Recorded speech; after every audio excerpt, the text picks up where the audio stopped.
पर्दे से झलक दिखाई रहे करुणा निधान है।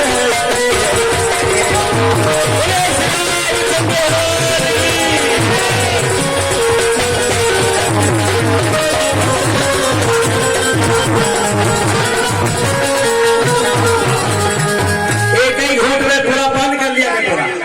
जो अमृत पी रहे ना, अमृत है, महारानी जान नहीं जहर है। महाराज नेत्र बंद कर लिए। प्रहलाद जी हाथ इशारा करते हैं, मैया और लाओ। दूध खुद पिलाई हो, मलाई खुद खिलाई हो, लेकिन ये जहर क्यों नहीं अब तक दिया? ये मैया एक कटोरा और लाओ। महाराज सामने कहे, महाराज ने कहा महाराज तुम तो सर्पणी स्वरूप हो, हमने जाना था तुम मेरी अर्धांगिनी हो। आज पति व्रत की सौगंध दिया था, तुमने पुत्र में हुआ करके अपने बेटे को तुमने जहर न दे करके पानी पिलाया। महारानी सोचती है जहर भी दिया है, ना रहे पुत्र की, पुत्र ने जाना मुझे जहर पिला दिया माँ ने, तो माँ कैसे? पुत्र का मोह टूटा और उधर पति को भरोसा नहीं है।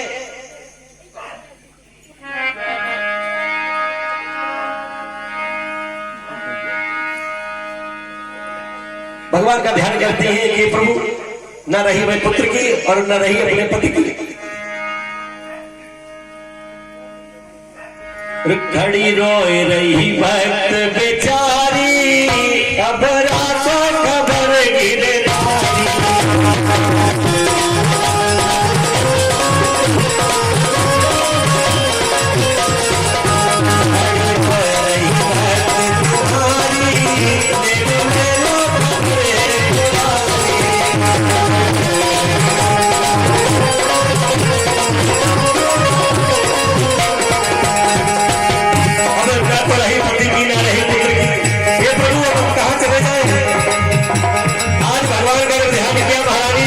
भगवान ने कृपा किया, राजा के मन में आया कि परीक्षण हो जाए।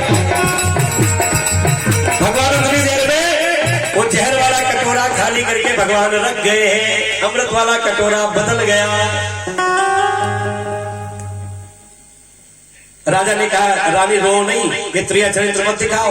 अब हम समझ पाए कि तुम कैसे हमारे साथ रह रही हो। आज नेत्र खुले। महाराज ने कहा अपने एक नौकर को बुलाया, कहा महारानी अभी सत्य प्रतीत होगा, अभी सत्य दिखाई देगा। एक नौकर को बुलाया जो कटोरे में थोड़ा लगा था, उसी में पानी डाल के महाराज ने घोला, नौकर को पिलाया।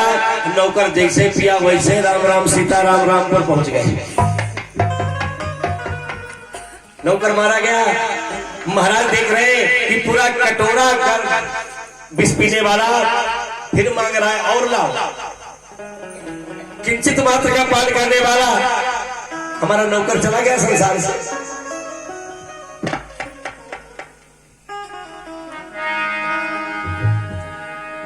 महाराज के मन में शंका आ गई कि क्या इस नाम में शक्ति है क्या? इसको जगा दे।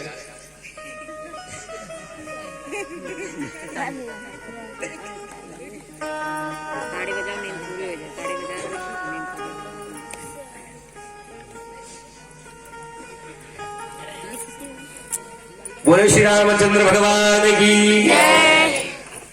महाराज देखा नौकर मारा गया।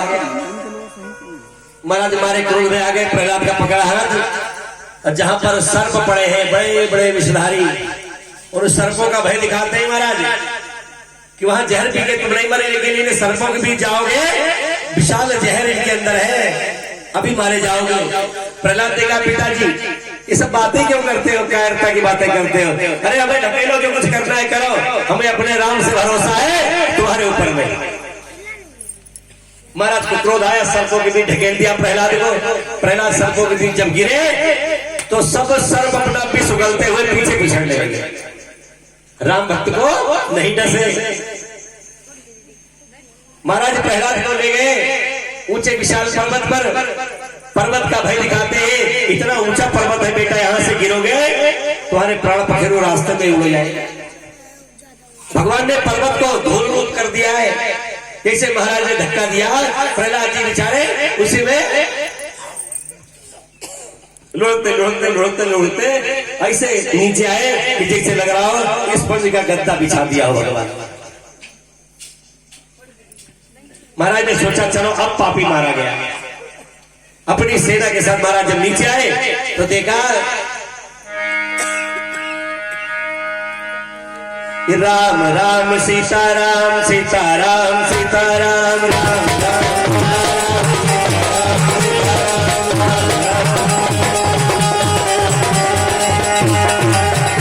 राम राम का स्मरण हो रहा है। महाराज को ये इन्हीं बातों से दुख है। राम नाम सुन करके महाराज ने पकड़ा प्रहलाद को, कहा तुम नहीं मरे। समुद्र के पास ले गए। समुद्र में प्रहलाद को ज्ञान दे रहे हैं कि समुद्र का जल नाप नहीं मिला अब तक कभी भी, न देवता नाप पाए न दानव नाप पाए। इस विशाल जल में तुम डूब के मर जाओगे बेटा। अब बुलाओ अपने राम को।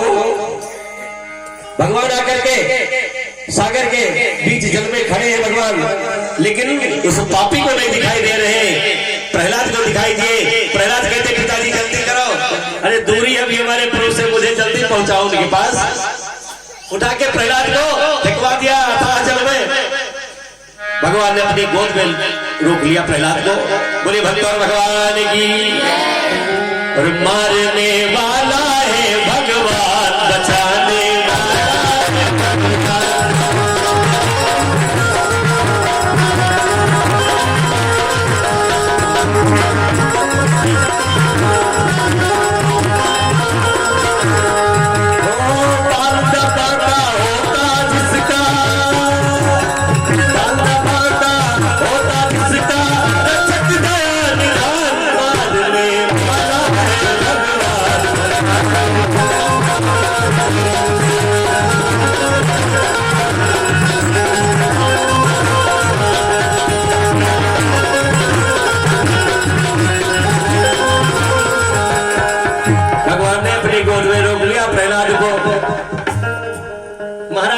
चाहते हैं मुड़ के। भगवान फिर बाहर पहुंचा गए, जल से बाहर। महाराज की दृष्टि पड़ी, कह रहे प्रहलाद तुम नहीं मरे, तुम मारने वाला है मेरा राम, बचाने वाला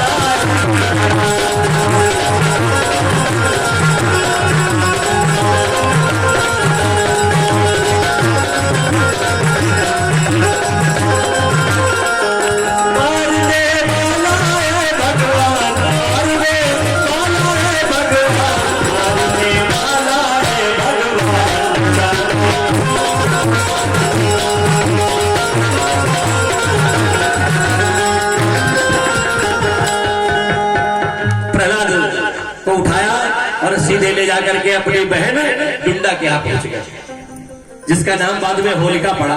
जब होली के समान जल गई तो उसका नाम होलिका हो गया। अपनी बहन डुंडा के यहाँ पहुंचे। आदमपुर निवासी हमारे भैया दयाराम जी, आपके कर कमलों द्वारा 101 मुद्रिकाओं का दान भागवत जी के चरण कमलों में। भागवत जी कृपा बरसाए रखे, राधा रानी कृपा बनी रहे आप पर। व्यासपीठ की ओर से ढेर सारी बधाई शुभकामना। काजल ये किस गांव के निवासी है, इसमें लिखा नहीं है, यही गांव नाम लिख दिया करो। काजल मदारपुर की ओर से 21 मुद्रिकाओं का दान भागवत जी के श्री चरणों में। रोहित मदारपुर की ओर से 51 मुद्रिकाओं का दान भागवत जी के श्री चरणों में। राम कृपाल भैया जो जिनके टेंट हाउस में हम सब आनंद ले रहे, एक टेंट हाउस मालिक मदारपुर की ओर से एक मोरी लैया प्रसाद आया इनकी ओर से। 11 मुद्रिकाओं का शुभदान हुआ है। भगवान करें इनका टेंट हाउस इतना विशाल हो जाए, उत्तर प्रदेश में पहले नंबर पे हो जाए। व्यासपीठ की ओर से इसके लिए बधाई शुभकामना। बोले भक्तों भगवान की।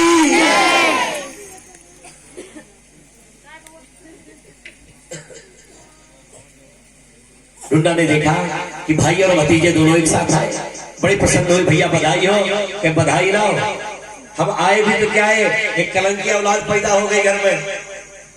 ये दुश्मन का नाम जब दिए बहन एक काम करो, तुमको तो श्राप है कि जिस दिन तुम किसी को गोद में लेकर के क्रोध में गोद लेगी, उसी दिन जल के भस्म हो जाओगी। तो बहन एक काम करो, इस पापी को अपनी अग्निचीर के द्वारा जला करके भस्म कर दो। ये भैया अभिषेक रावत जी जिला पंचायत सदस्य मदारपुर की ओर से 251 मुद्रिकाओं का दान हो रहा है। भागवत जी कृपा बनाए रखे। व्यासपीठ की ओर से ढेर सारी बधाई शुभकामना। बोलिए भक्तों भगवान की।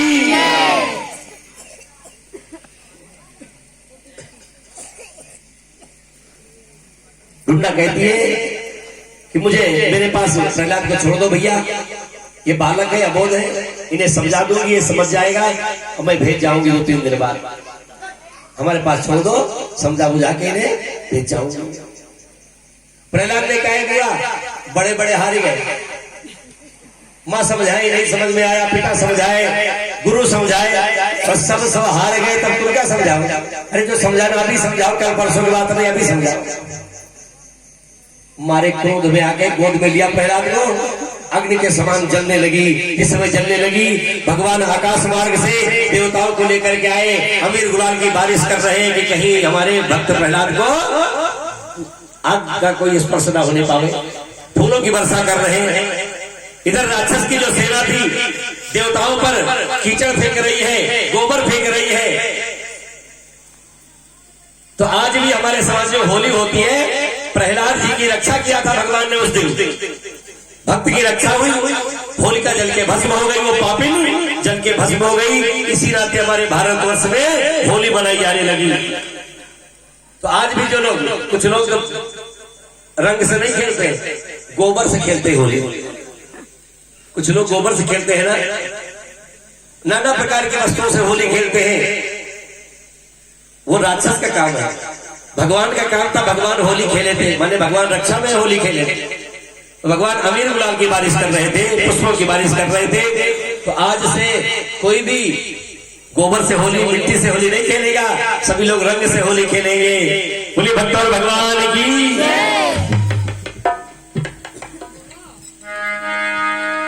देखा एक मुंहबोली बहन भी चली गई संसार से, एक नौकर मारा गया।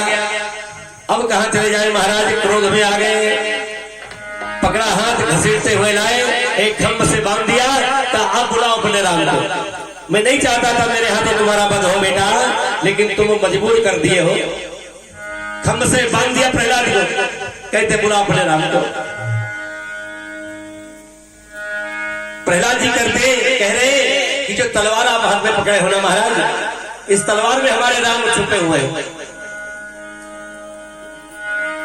सूर्य की किरणों में है, वायु की झनकार में, चरे अचल में, फूल फल में, हर दरो दीवार में।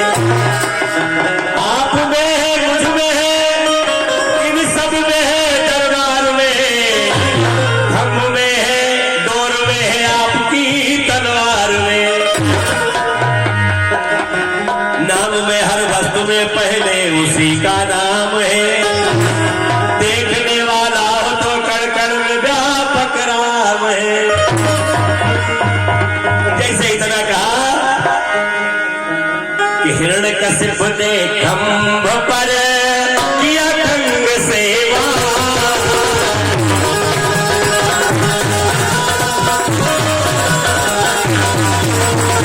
उसी समय नरसिंह बने भगत लीला।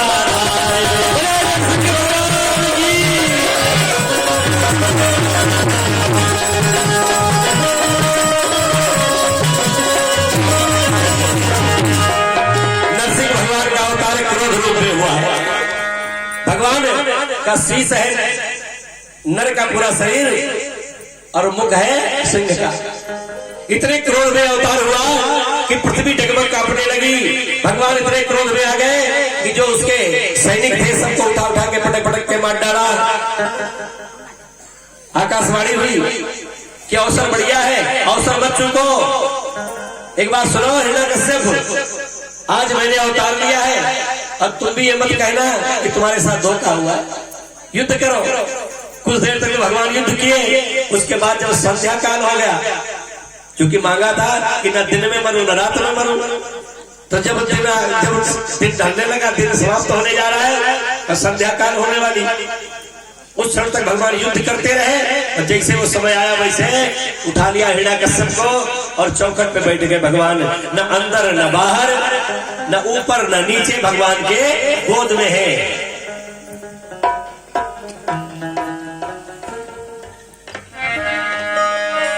कि भीतर था